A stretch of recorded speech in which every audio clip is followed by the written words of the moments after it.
नमस्कार. आज आपण जात आहोत राधानगरी मार्गे कोकणात. राधानगरी हे माझं सगळ्यात आवडीचं ठिकाण आहे. राधानगरी बॅकवॉटर्सला आम्ही कितीतरी वेळा भेट दिली आहे, पण परत ते नव्यानं पाहावंच वाटतं. आता इथं काही डेव्हलपमेंट्स होत आहेत. निसर्गसंपन्न अशा दाजीपूर राधानगरीच्या रोडवरून आम्ही प्रवेश केला फोंडा घाटात. फोंडा मार्गे कणकवलीतून आम्ही जात आहोत शिरोडा बीचला.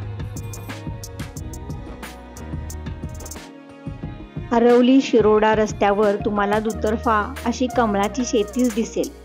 भरपूर प्रमाणात इथे कमळ येतात. श्रीदेव वेतोबाला इथे कमळ अर्पण केलं जातं. आम्ही दर्शन घेऊन पुढे निघालो. शिरोड्यात प्रवेश केल्याबरोबर आम्ही चौकात असणाऱ्या हॉटेल अजयमध्ये जेवलो.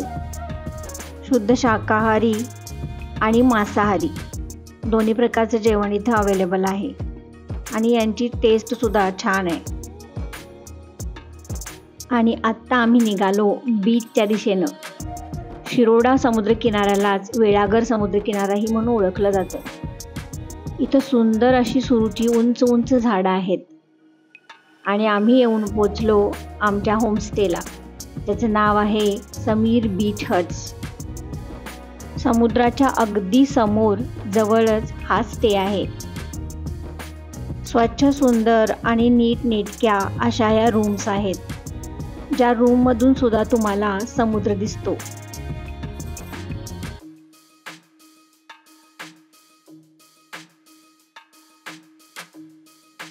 थोडा वेळ विश्रांती घेऊन संध्याकाळी समुद्रकिनारी गेलो. समुद्राच्या पाण्यात भिजण्याची मजाच वेगळी आहे, पण पाण्यात प्रवेश करायच्या आधी स्थानिकांना नक्की विचारा आणि मगच जा. आणि मग पाहिला एक कमाल सुंदर सूर्यास्त. इतके भारी रंग सगळ्या आभाळात पसरले होते. समुद्राची ऐकू येणारी गाज आणि शांत होत जाणारं वातावरण. समुद्र खरोखरच तुम्हाला खूप आकर्षित करतो. पौर्णिमेची रात्र असल्यामुळे चंद्रदर्शनही छान झालं आणि मग जेवण्यासाठी निघालो.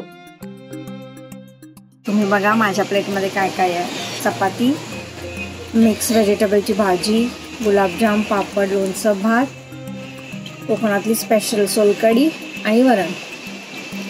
आणि ह्यांच्या ताटात काय काय आहे. सुरमई. दुसऱ्या दिवशी सकाळी लवकर उठून आम्ही आजूबाजूचा परिसर आणि रेड्डी गणपती मंदिर पाहायचं ठरवलं.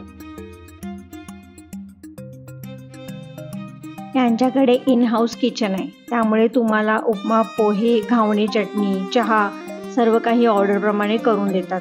जेवणही खूप छान असतं. हा किनारा आणखी एका कारणाने मला फार आवडतो, ते म्हणजे याच्या शेजारी असलेलं सुरूचं बन. आताशा ते थोडं कमी झालं आहे, पण उंचच उंच असणारी ही सुरूची झाडं खूप छान वाटतात. इथं शांत बसून समुद्राची गाज ऐकण्यात फार वेगळी मजा आहे.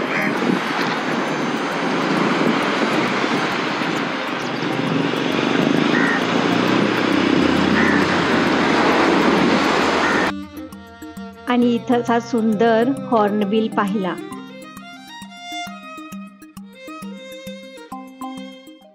शिरोडा बीचला जातानाच डाव्या हाताला एक रस्ता आत जातो. तिथूनच तुम्हाला लिंगेश्वर महादेव मंदिराकडे जाता येतं. बीच पासून 5 मिनिटाच्या अंतरावर आहे. रस्त्यापासून थोडं आत असल्यामुळे इथे खूप शांतता आहे. मंदिराचं प्रांगण सुद्धा मोठं आहे.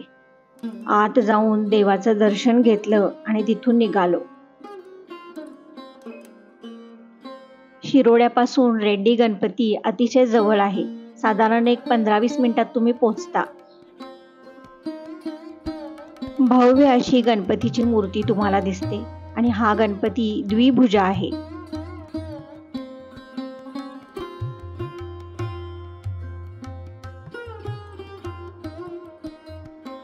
गणपती दर्शनानंतर आम्ही निघालो आणखीन एक सुंदर समुद्रकिनारा पाहायला यशवंतगडच्या दिशेनं. हे ठिकाण सुद्धा शिरोडा बीचहून एक 15 ते 20 मिनिटाच्या अंतरावर आहे.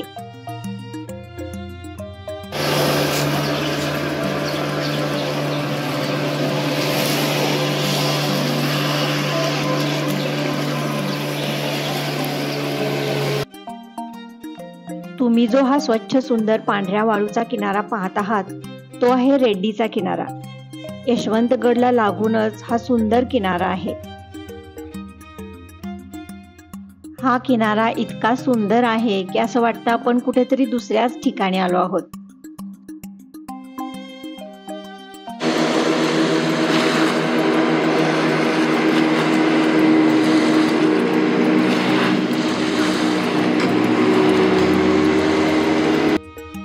शिरोड्याच्या आसपास तुम्ही रेड्डी गणपती मंदिर, तेरेखोलचा किल्ला, यशवंतगड, सागरेश्वर बीच, आरवली वेतोबा मंदिर अशी खूप सारी ठिकाणं पाहू शकता.